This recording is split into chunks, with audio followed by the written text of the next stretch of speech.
Trump just continues to denigrate the office of the presidency. He continues to make himself look like the asshole that he really is.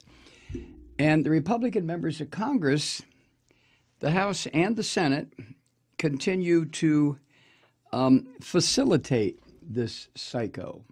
I'll get to that a little bit later.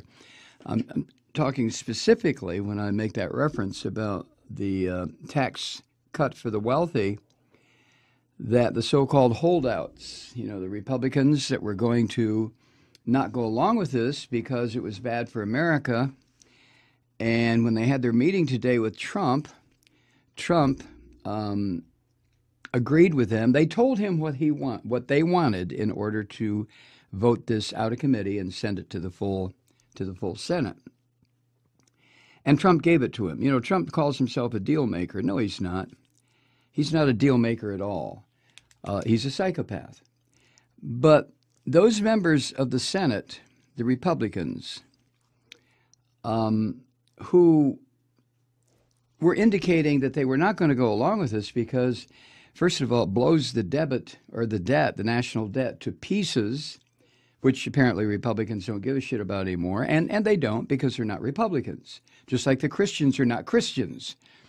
So they don't care about the budget deficit that they always claimed they cared about when a Democratic administration wanted to borrow money, so to speak, to fix the $6 trillion fuck up we have in the infrastructure in this country.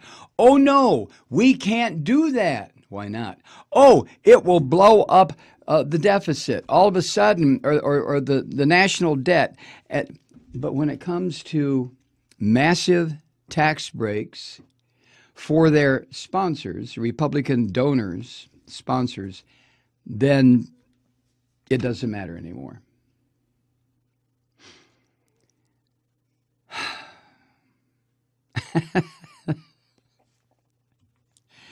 Boy. I listened to Trump today when he was talking about Chuck and Nancy, as he calls them. After tweeting this morning a nasty-ass, typical fifth grade type tweet.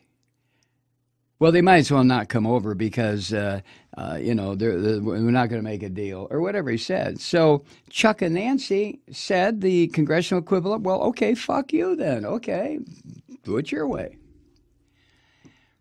So then later on today, Trump, when he was supposed to be addressing the issue of the North Koreans sending up an ICBM 3,000 miles into space? 3,000. Game over, folks.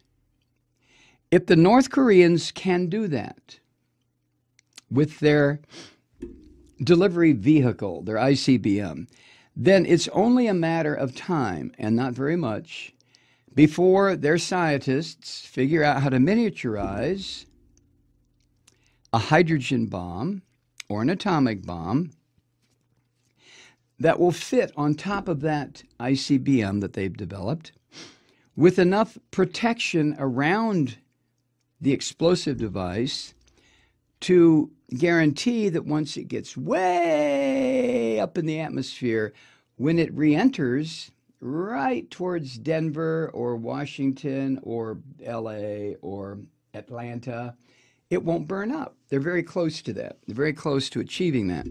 So Trump was supposed to be addressing that issue. The North Koreans keep saying to Trump, go fuck yourself. We're going to continue to do what we're doing. And Trump keeps saying, oh, it's taken care of. It'll be taken care of. Everything's taken care of. Don't worry about it. I'm going to work with the Chinese. I'm going to work with the... Don't worry about it. Which is what a grifter says when he's scamming somebody out of money or property, which is what Trump has done his entire useless life. So don't worry about it. No problem. So he's supposed to be addressing that particular issue, and right in the goddamn middle of it, he starts once again with his lies about Pelosi and Schumer. Now, I'm not a Democrat, okay? I used to be one, but I'm an independent. But it doesn't make any difference. When I hear some rat bastard like Trump telling those lies about Schumer and Pelosi, what did he say? They want to raise your taxes. They want to take away your guns. They want to invite every immigrant criminal into America.